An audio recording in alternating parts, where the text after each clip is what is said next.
مکہ کی تاریخ رات ہے اور صرف چند چراغوں کی مدھم روشنی۔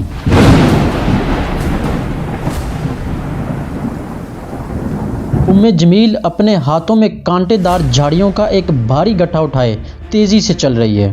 یہ ام جمیل کانٹے اٹھا کر کہاں جا رہی ہے؟ کس قدر منحوس عورت ہے یہ، راتوں کو بھی سکون نہیں آ۔ اس کے گلے میں کھجور کی چھال کی بنی ایک موٹی رسی ہے، وہ غصے سے بڑبڑاتی ہے۔ یہ محمد، یہ کیسا جادو کر رہا ہے؟ میں اس کی ہر کوشش کو ناکام بناؤں گی۔ یہ محمد ہمارے نوجوانوں کو ہمارے دین سے دور کر رہا ہے۔ میرا شوہر، میرا ابو لہب اس کے خلاف ہے۔ میرے شوہر، میرے ابو لہب اس کے خلاف ہیں اور میں اس کی ہر کوشش کو ناکام بناؤں گی۔ یہ کانٹے اس کے راستے میں رکاوٹ بنیں گے۔ یہ کانٹے اس کے راستے میں رکاوٹ بنیں گے، جیسے میں اس کی دعوت کے راستے میں رکاوٹ ہوں۔ وہ کانٹوں کا گٹھا لے جا کر محمد رسول اللہ صلی اللہ علیہ وآلہ وسلم کے گھر کے دروازے کے سامنے بچھا دیتی ہے۔ یہ کانٹے محمد کے پاؤں میں لگیں گے، میں دیکھتی اب وہ کیسے گھر سے اللہ کی دعوت کے لیے نکلتا ہے۔ رسی کو گردن سے اتار کر کندھے پر ڈالتی ہے اور تیزی سے اندھیرے میں غائب ہو جاتی ہے۔ صبح کا وقت ہے، لوگ خوشی خوشی اپنے کاموں کی طرف نکل رہے ہیں۔ میں کام پر جا رہا ہوں، رات کی نیند نے مجھے بہت سکون دیا ہے۔ لیکن جب محمد مصطفیٰ صلی اللہ علیہ وآلہ وسلم گھر سے باہر تشریف لاتے ہیں، ان کی نظر دروازے پر بچھے کانٹوں کے ڈھیر پر پڑتی ہے۔ وہ ٹھہر جاتے ہیں۔ دیکھو محمد کانٹے اٹھا رہے ہیں۔ منحوس ام جمیل محمد کو تکلیف دینے سے باز نہیں آتی۔ آپ صلی اللہ علیہ وآلہ وسلم بڑی احتیاط سے کانٹے صاف کرتے ہیں تاکہ کوئی راہگیر زخمی نہ ہو، اور یہ روز کا معمول بن چکا ہے۔ اور اس کے دوسری طرف قریش کے سرداروں کی مجلس لگی ہوئی ہے۔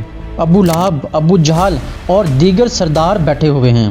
ابو لہب غصے سے کہتا ہے، محمد کی دعوت اب صرف ہمارے نوجوانوں تک محدود نہیں رہی، وہ کھلے عام ہمارے بتوں کو برا کہہ رہا ہے، ہمیں کچھ کرنا کا چچا ابو طالب اس کی حمایت کرتا ہے۔ ابو جہل بولا، ہم نے ہر حربہ استعمال کر لیا مگر اس کا چچا ابو طالب اس کی حمایت کرتا ہے۔ ابو لہب شیطانی مسکراہٹ سے بولا، اچھا تو رشتہ داری؟ میں اسے اس کی سب سے بڑی کمزوری سے ماروں گا۔ اس کی 2 بیٹیاں رقیہ اور ام کلثوم میرے بیٹوں کے نکاح میں ہیں۔ میں اپنے بیٹوں کو حکم دوں گا کہ وہ انہیں طلاق دے دیں۔ میں تمہیں حکم دیتا ہوں کہ محمد کی بیٹیوں کو طلاق دے دو۔ لیکن ابا جان، قریش کے سردار حیرانی سے بولتے ہیں، کیا تم اپنے بیٹوں کو حکم دو گے کہ وہ طلاق دے دیں؟ یہ تو عربوں کی روایات کے خلاف ہے۔ ابو لہب بہت سرد لہجے میں جواب دیتا ہے، میرے لیے قریش کی سرداری اور لات و عزی کی عزت اس خونی رشتے سے زیادہ اہم ہے، اور یہ طلاق محمد کو توڑ کے رکھ دے گی۔ ابو لہب دوڑا دوڑا اپنے گھر میں جاتا ہے، اپنے بیٹوں عتبہ اور عتیبہ کو ایک طرف بٹھاتا ہے۔ دونوں بیٹے پریشان ہیں۔ ابو لہب سخت لہجے میں کہتا ہے، میری بات غور سے سنو، میں تمہیں حکم دیتا ہوں کہ محمد کی بیٹیوں کو طلاق دے دو۔ لیکن ابا جان، عتبہ جھجکتے ہوئے کہتا ہے، لیکن ابا جان، رقیہ کتنی اچھی ہے اور ہم نے ابھی تک اس کی رخصتی بھی نہیں کی ہے۔ ابو لہب چیخ اٹھا، خاموش! اگر تم نے انہیں طلاق نہ دی تو میرا سر تمہارے سر پر حرام ہو جائے گا۔ تم اپنے باپ کی عزت کو ترجیح دو گے یا اس محمد کی بیٹیوں کو؟ عتیبہ کہتا ہے، ہم آپ کا حکم مانتے ہیں ابا جان، ہم طلاق دیں گے۔ دونوں بیٹے غمگین چہروں کے ساتھ طلاق کا اعلان کرتے ہیں اور ابو لہب فاتحانہ انداز میں مسکراتا میں ہے۔ نے محمد کی بیٹیوں کو طلاق دلوا دی۔ اور دوسری طرف رسول اللہ صلی اللہ علیہ وآلہ وسلم اپنی بیٹیوں حضرت رقیہ اور حضرت ام کلثوم کو تسلی دے رہے ہیں۔ حضرت رقیہ آنکھوں میں آنسو لیے کہتی ہے، ابا جان، ابو لہب نے ہمیں اس لیے طلاق دلوائی ہے کہ ہم آپ کی بیٹیاں ہیں۔ رسول اللہ صلی اللہ علیہ وآلہ وسلم اپنی بیٹیوں سے محبت سے کہتے ہیں، غم نہ کرو میری بیٹیوں، اللہ تمہارے لیے اس سے بہتر شوہر عطا کرے گا۔ یہ سب اللہ کی مرضی ہے۔ ابو لہب کی یہ دعوت دن بدن بڑھتی جا رہی تھی۔ وہ رسول اللہ صلی اللہ علیہ وآلہ وسلم کو تنگ کرنے کے بہانے ڈھونڈتا تھا۔ اے لوگوں، میرا بھتیجا محمد دیوانہ ہے، اس کی بات نہ سنا۔ بازار میں رسول اللہ صلی اللہ علیہ وآلہ وسلم کو رسوا کرتا تھا۔ یہ محمد کیا شاعری سناتا رہتا ہے، لوگوں اس پر یقین نہ کرنا۔ اور ایسے ہی دن راتوں میں ڈھلتے رہے اور راتیں صبح میں۔ ایک صبح جب لوگ چین کی نیند سو رہے تھے، رسول اللہ صلی اللہ علیہ وآلہ وسلم کوہ صفا کی چوٹی پر کھڑے تھے۔ ابا جان، وہ پہاڑ پر کون کھڑے ہیں؟ یہ تو محمد رسول اللہ ہیں۔ رسول اللہ صلی اللہ علیہ وآلہ وسلم کوہ صفا کی چوٹی پر کھڑے ہیں۔ رسول اللہ صلی اللہ علیہ وآلہ وسلم زور سے پکارتے ہیں، یا صباحا۔ کیا ہوا؟ کیا ہوا؟ یہ آواز تو محمد کی ہے۔ کیا ہوا؟ کیا ہوا؟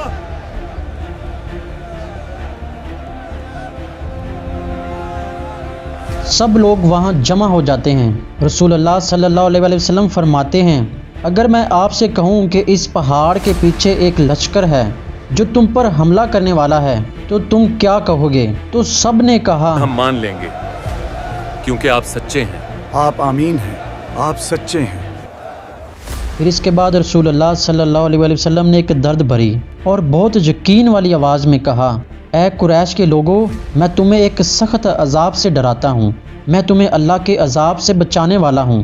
تم سب صرف ایک اللہ کی عبادت کرو اور میرے رسول ہونے پر ایمان لاؤ۔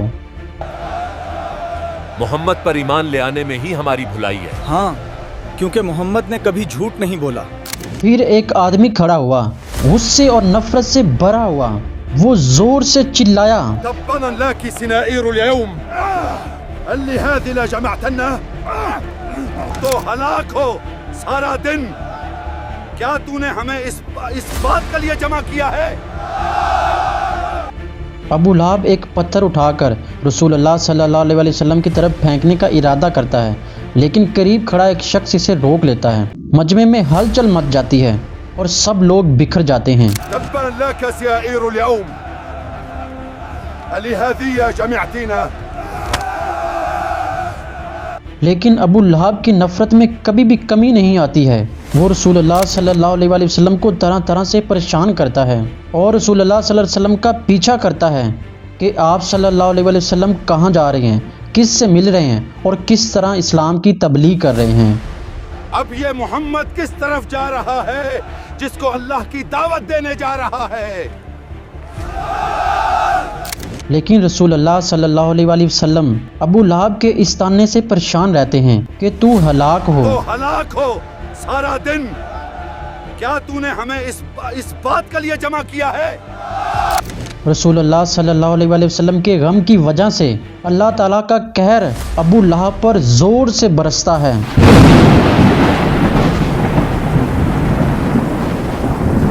اور اچانک ایک وحی کا نزول ہوتا ہے جس سے آپ صلی اللہ علیہ وآلہ وسلم کے چہرے پر سکون آ جاتا ہے۔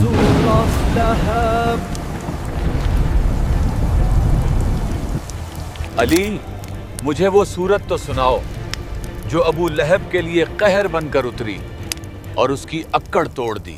بسم اللہ الرحمن الرحیم تبت یدا ابی لہب وتب ما اغنى عنه ماله وما كسب سيصلى نارا ذات لهب وامرأته حمالة الحطب في جيدها حبل من مسد۔